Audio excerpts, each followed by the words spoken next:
जय जय रघुवीर समर्थ. जय जय रघुवीर समर्थ. श्रीमद दासबोध दशक 7वा. चतुर्दश ब्रह्मणाम. समास 6वा. बद्धमुक्त निरूपन्नाम. श्रीराम समर्थ. अद्वैत ब्रह्म निरूपिले, जे कल्पनरहित संचले, क्षणैक तदाकार केले, मज या निरूपणे. जय सद्गुरू समर्थांनी दशक 7वा चतुर्दश ब्रह्मणा आणि त्यामधला 6वा समास बद्धमुक्त निरूपण सांगितलेलं आहे. त्यामधलं पहिली ओवी. श्रोता म्हणतो की आपण कल्पनारहित सर्वत्र संचलेल्या अद्वैत ब्रह्माचे जे निरूपण आपण केले होते, ते श्रवण करत असताना त्या निरूपणाने एक क्षणभर मला तदाकार केले. परी म्या तदाकार व्हावे, ब्रह्माची होऊन असावे, पुन्हा संसारास न यावे, चंचलपणे सर्वथा. श्रोता म्हणतो, परंतु या मला असं वाटू लागले की या ब्रह्माशी तदाकार होऊन ब्रह्मच होऊन राहावे आणि या चंचलपणामुळे मला या संसारात सर्वथा येऊच नये, मला रससुद्धा नाही. कल्पनारहित जे सुख, ते नाही संसार दुःख, मनोनी तोची एक होऊनी असावे.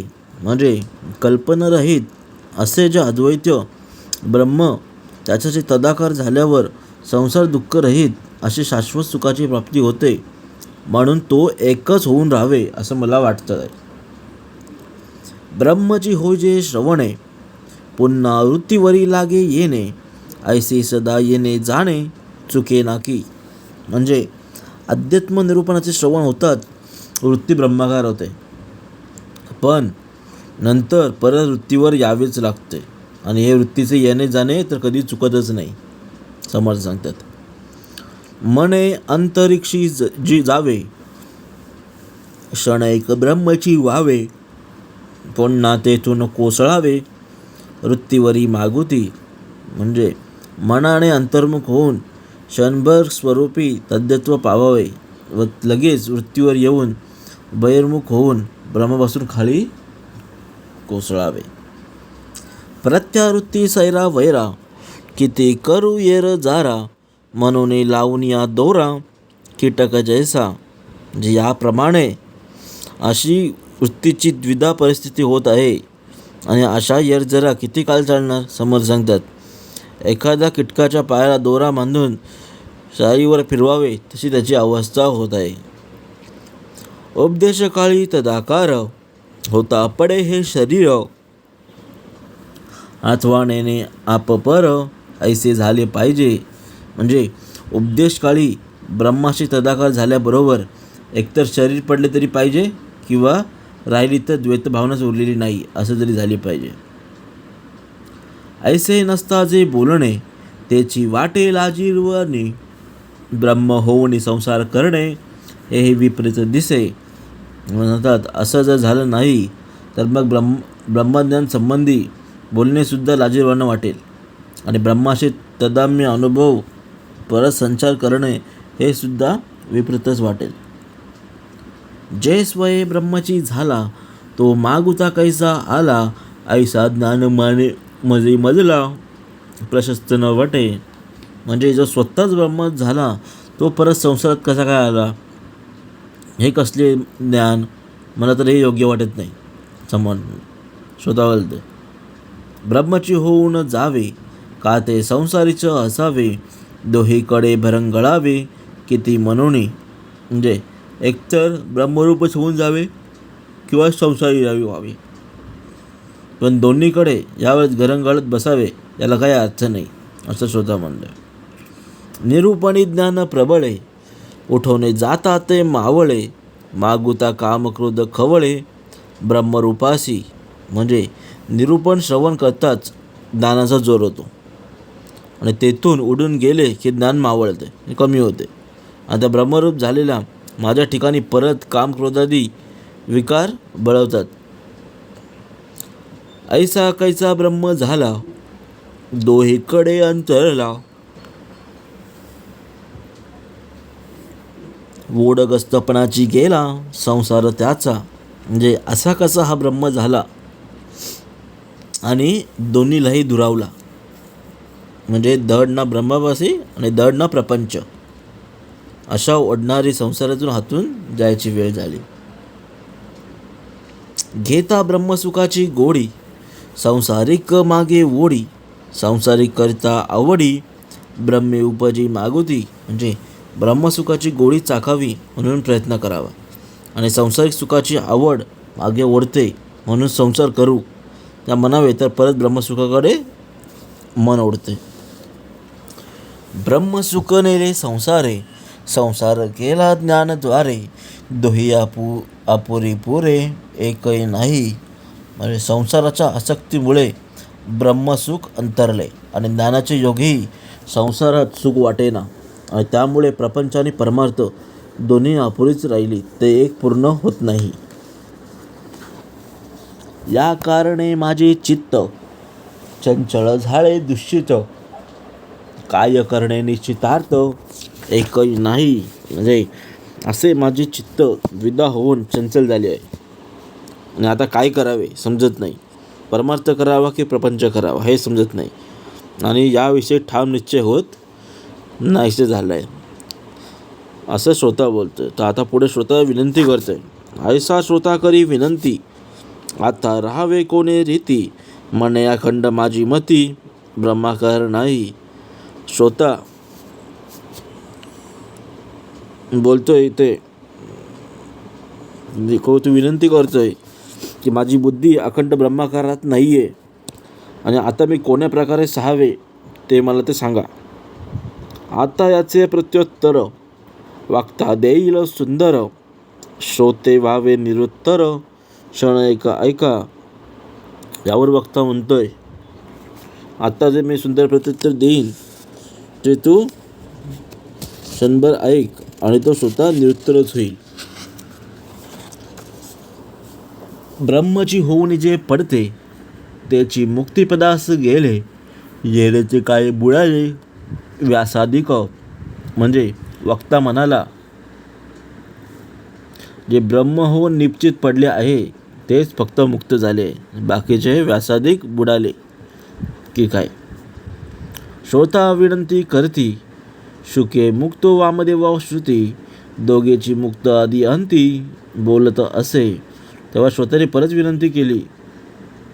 श्रोता सांगतो शुको जो वामदेवावा म्हणजे आदी व अंती हे दोघंच मुक्त झालेत. वेदबद्ध सर्व केले सर्व, मुख शुक वामदेव. वेदवचनीय भाव कैसा धरावा. म्हणजे वेदांनी इतर सर्वांना बद्ध म्हटले पण फक्त शुक आणि वामदेवच हे दोघंच मुक्त झालेत. आणि या वेदवचनावर अश्रद्धा कशी तरी ठेवावी. ऐसा श्रोत वेदधारे, देता झाला प्रत्युत्तरे. दोघेची मुक्त अत्याधरे, प्रतिपाद्य केले.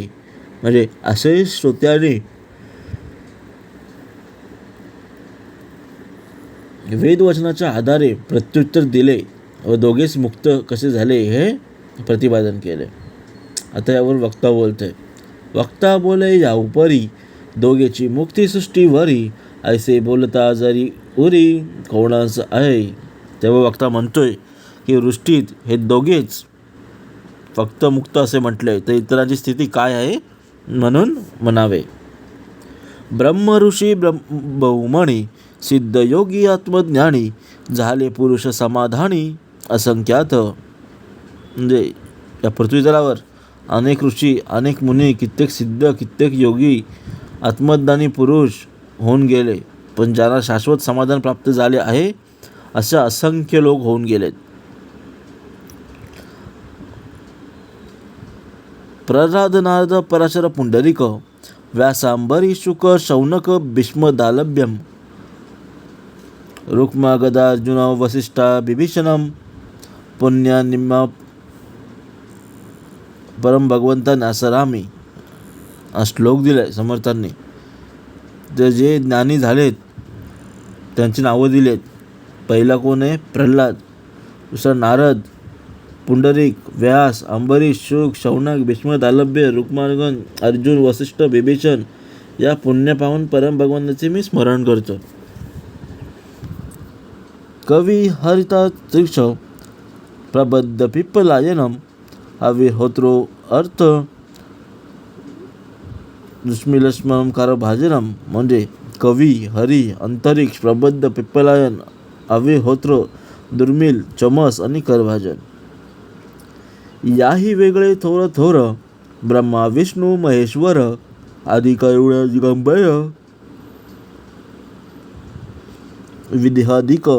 म्हणजे वर्जन जे वर्णन केले आहे त्यांच्याखेरीज ब्रह्मा, विष्णू आणि महेश, विदेही, जनसेनक आदी अनेक जण मुक्त होऊन गेलेले आहेत. शुक वामदेव मुक्त झाले, ये रते अवघ्याचे बुडाले, या वचने विश्वासले ते पडत मूर्ख. समर्थ सांगतात फक्त शुक आणि वामदेव मुक्त झाले, हे इतरांना सर्वजण मुक्त झाले नाहीत. या वचनावर जो कोणी विश्वास ठेवतात तो पडत मूर्ख आहे.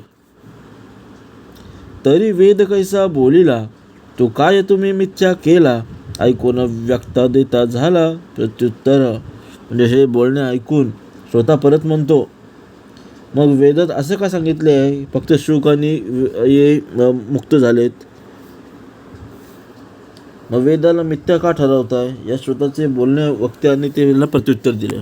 वक्ता आता पुढे म्हणतोय, वेद बोलिला पूर्व पक्ष, मूर्ख ते त्याची लावी लक्ष, साधू आणि व्युत्पन्न दक्ष, त्यांचं हे माने. म्हणजे वेदांनी केवळ पूर्वपक्ष मांडला आणि मूर्ख लोक केवळ त्यावर लक्ष देतात, परंतु साधी आणि सुत्तन दक्ष माणसे त्यांना पडत नाही. तथापि जरी मानले तरी वेद सामर्थ्य बुडाले, वेदाचे ने उद्धरिले नवची कोणा.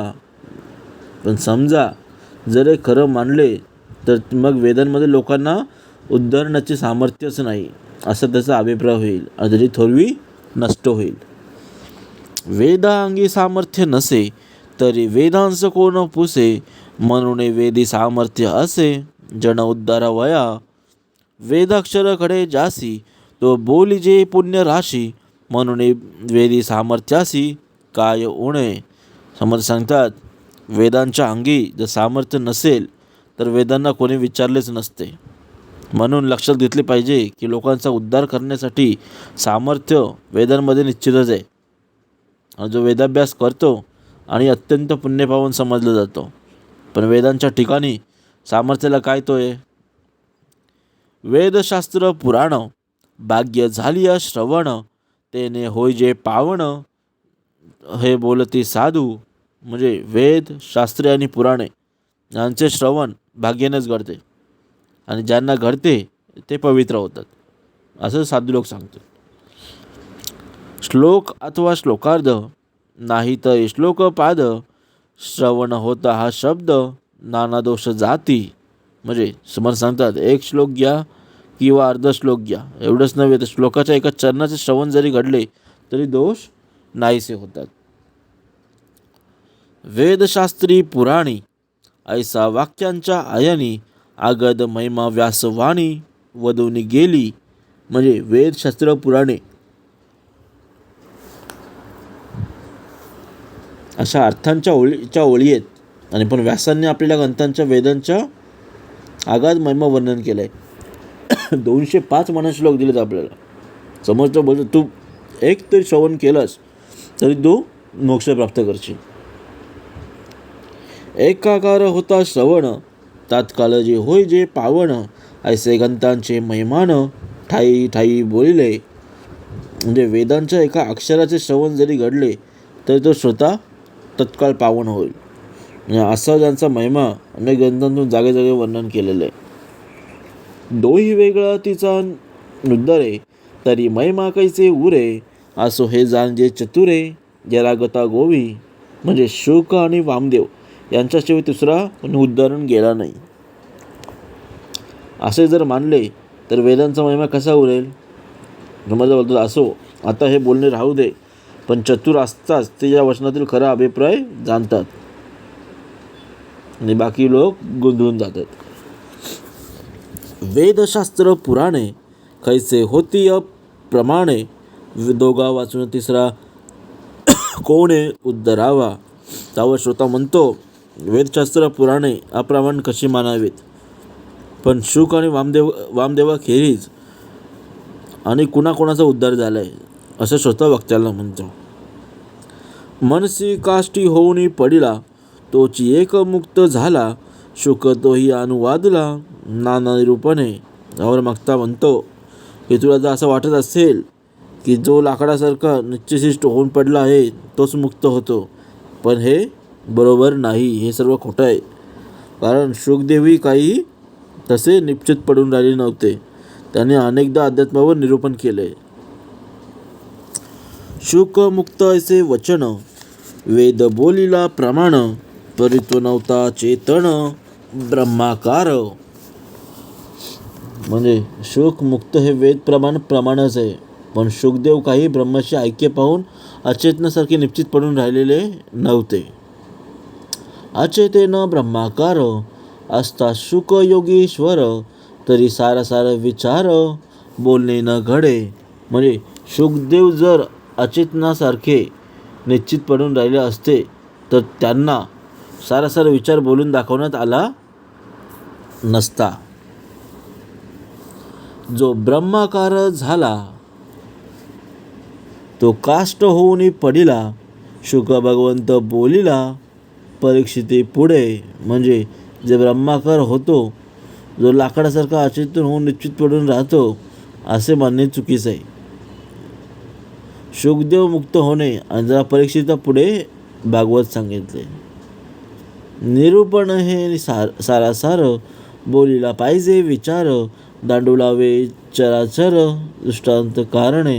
म्हणजे अध्यात्माचे निरूपण करताना सारासार विचार लोकांना समजेल आणि अशा रीतीने स्पष्ट करून समजून द्यावा लागतो, आणि त्यासाठी निरूपणात दृष्टांत द्यावेच लागतात आणि चराचर धुंडाळून योग्य दृष्टांतीचा निवड करावी लागते. क्षण एक ब्रह्मची व्हावे, क्षण एक दृश्य धांडोळावे, नाना दृष्टांती संपादावे वकृत्वासी. म्हणजे सर्वांचे सार असे जो ब्रह्मा, त्याचे निरूपण करताना कधी क्षणभंगूर वाटून ब्रह्म होतो, तर अशा दृष्टीचे वर्णन करत असतात तर त्या वगत्वात अनेक दृष्टींचे उपयोग करून विषय प्रतिदिन करावे लागते. आसो भगवंता निरूपण, शुक बोलिला आपण, तया अंगी बद्धपण लावू नये की. म्हणजे असो शुकदेवांनी स्वतः संपूर्ण भागवतावर निरूपण केले म्हणून त्यांना बद्ध समजू नये. म्हणून बोलता चालता निश्चय पडिला नसता, मुक्ती लाभे सायोज्यता सद्गुरु बोधे. म्हणजे थोडक्यात म्हणजे लाकडासारखे अचेतन होऊन न पडता आणि चालणे बोलणे इत्यादी आवश्यक क्रिया करत असताना सद्गुरूंनी केलेला बोध आणि हृदयात पूर्ण ठसला असेल तर सायुज्य मुक्तीचा लाभ होऊ शकतो. एक मुक्त एक निरूपण, एक जाणवे जीवन मुक्त, एक आणि योगी विदेहमुक्त समाधानी. म्हणजे काही मुक्त असतात तर काही नित्यमुक्त असतात, काही जीवमुक्त असतात तर काही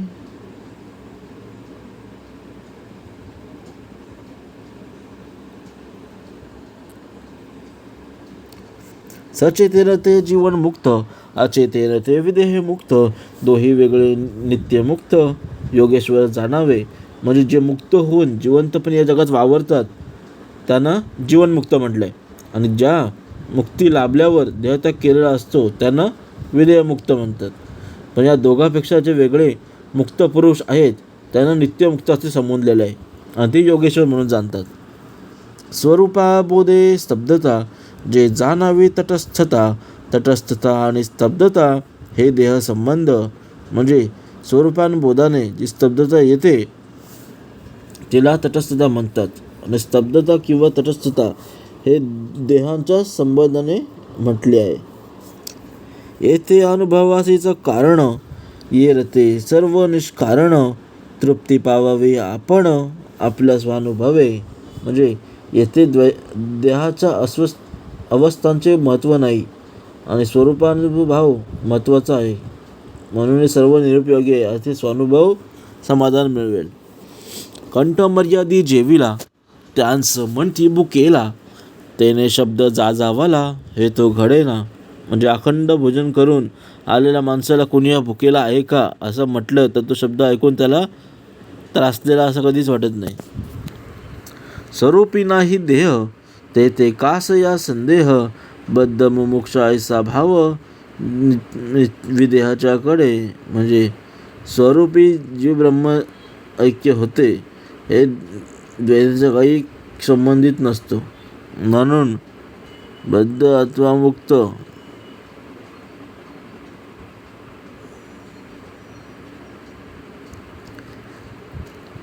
देहबुद्धी धरून चिंती, मुक्त ब्रह्माधिक नव्हेती, येथे शुक्राची कोण गती मुक्तपणाची. म्हणजे मी देह हा अहंकार मनात बाळगून ब्रह्मचिंतन केले तर ब्रह्मादी देवसुद्धा मुक्त होऊ शकणार नाही.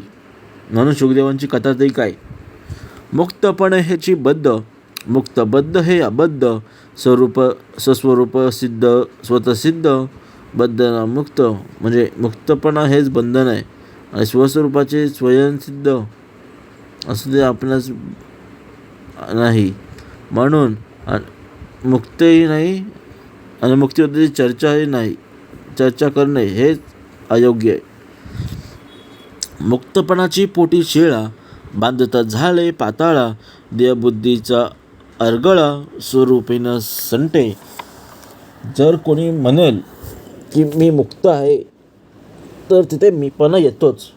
म्हणून अशी मुक्तपणाची शिळा पायाशी बांधून कोणी भवसागर तरून जाण्याचा प्रयत्न करेल तर तो त्या शिळेमुळे बुडून पार रसातळाला जाईल. आणि जोपर्यंत देहबुद्धीचा अडसर दूर होत नाही तोपर्यंत स्वस्वरूपापर्यंत पोचताच येत नाही. मीपणापासून सुटला तोची एक मुक्त झाला, मुखा अथवा बोलिला तरी तो मुक्त. म्हणजे मीपणापासून जो सुटतो तो माणूस मग मुका असो अथवा बोक्या असो पण तो मुक्त झाला असं समजावे. जयांसी बांधावे ते व्हावं, ते कैचा मुक्त भाव, पाहो जाताच कळ व्हावं गुण वार्ता. म्हणजे ज्याच्या योगी बंधन झाले असे वाटते ते मुळी मिथ्या आहे. जर बंधनच मिथ्या तर मुक्त आणि ती खरी कशी असणार. म्हणून सखोल विचार केल्यावर कळून येते की बंधन आणि मुक्ती हे त्रिगुणामुळेच भासतात. म्हणून सर्व काही मिथ्याच आहे. बद्ध व मुक्त इति व्याख्या, गुणतो न व्यवस्थित गुणस्य माया मृत्युअनुभव शोधी न बंधनम. श्लोक आहे. तर अर्थात सांगितलं आहे. अर्थबद्ध मुक्त हे वर्णन गुणांच्या क्षेत्रात येते आणि या आत्मावरच्या दृष्टीने ते योग्य नाही.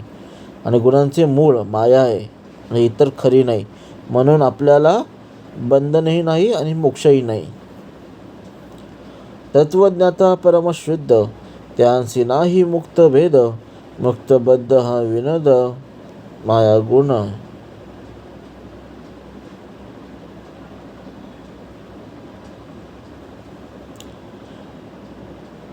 तत्वज्ञाता परमशुद्ध, त्यासी नाही बद्ध मुक्त, बद्ध मुक्त हा विनोद माया गुण आहे. म्हणजे परमशुद्ध असा आत्मज्ञानी असतो तो बद्धही नसतो आणि मुक्तही नसतो. आणि माया तिच्यापासून होणारे त्रिगुण यांचा बद्ध मुक्त खेळ असतो. जे ते नामरूप हे सरे, ते मुक्तपण कैसे उरे, मुक्तबद्ध हे विसरे, विसरशे पणेशी. म्हणजे आत्मस्वरूपाच्या ठिकाणी नामरूप उरत नाही तर मुक्तपणा कसा उरेल. खास शुद्ध आत्मज्ञतेवरून मी बुद्ध किंवा मी मुक्त असे विचारलं तर आपण ते विसरलं, तेही जाणीवेचं विसरतो. बद्ध मुक्त झाला कोण, ऐसा श्रोता करी प्रश्न, बाधक जाणावे मी पण दत्यांचं बादी. म्हणजे बद्ध कोण होता आणि मुक्त कोण झाला हे कोणी का असेना, पण आपण नव्हे ते शुद्ध ज्ञानी जाणत असतो. आणि ज्याला कुणाला मी मुक्त झालो आहे असं वाटत असेल तर त्याला फक्त मी पण बंधनकारक ठरते आणि तो शाश्वताला बंधन नाही. एव हा अवघा भ्रम अंतेचा जाणावा भ्रम, माया तिथं जो विश्राम सेविता नाही. म्हणजे थोडक्यात म्हणते की मी बद्ध आणि अवाश्रमच आहे, म्हणून देहदेहांतमुळेच हे श्रम होतात. आणि मायेत असे जो स्वस्वरूपानुभव विश्राम आहे अनुभव आलेला नसतो. असो बद्धता आणि मुक्तता अति कल्पनेच्या माथा, ते कल्पना तरी तत्वता साच आहे. म्हणजे कल्पनेमुळे बद्धता आणि मुक्तता या अवस्था भासतात, पण ज्या कल्पनेमुळे भासतात ती कल्पना आहे तरी कोठे, खरी आहे का खोटी आहे. म्हणून हे मृग जळ माया नाथिले आभाळ, स्वप्न मिथ्या तत्काळ जागृतीचं होय. म्हणून बद्धता आणि मुक्तता या मृगजळापणे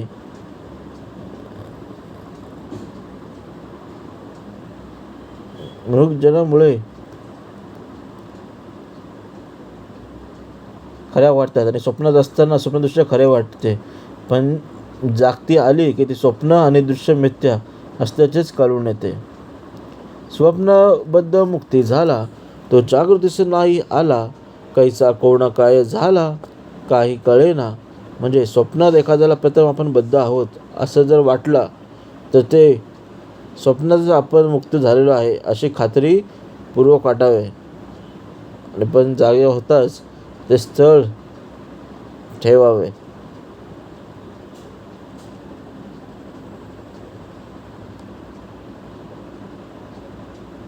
तेव्हा आपल्याला समजेल की त्याला कळतच नाही. म्हणून मुक्ती विश्वजन ज्यांची झाले आत्मज्ञान, शुद्ध ज्ञाने मुक्तपण समूळ व्हावे. म्हणजे म्हणून ज्यांना आत्मज्ञान होते ते सर्व मुक्त म्हणावेत, पण ते आत्मज्ञान होऊन दृढ होऊन शुद्ध ज्ञान झाले की मग मुक्तपणाही ते माईकच ठरते.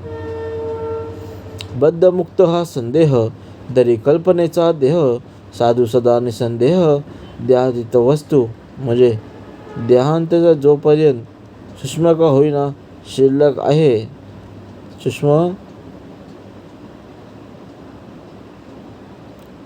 शिल्लक असते. म्हणून साधकाच्या मनात आपण बद्ध की मुक्त असा संदेह कल्पनेमुळे निर्माण होतो आणि आत्मवस्था ही देहातीत असते. म्हणून आत्मवस्तूचे ऐक्य पाहून जो देहातीत होतो तो साधू कायमचा निसंदेह होतो. आता असो हे पुढे राहावे कोणी रीती, त्याची निरूपण श्रोती सावध परिसावे. म्हणजे आता हा विषय पुढील समासात आत्मज्ञान प्राप्त झाल्यावर साधकाने कशाप्रकारे सावे याचे निरूपण केले जाईल हे श्रोत्यांनी सावध होऊन ऐकावे असे समर्थ म्हणतात. आता असो ही पुढे राहावे कोणे रीती, त्याची निरूपण श्रोती सावध परिसावी. इति श्रीदासबोधे गुरुशिष्य संवादे बद्ध मुक्त निरूपण नाम समास 6. जय जय रघुवीर समर्थ.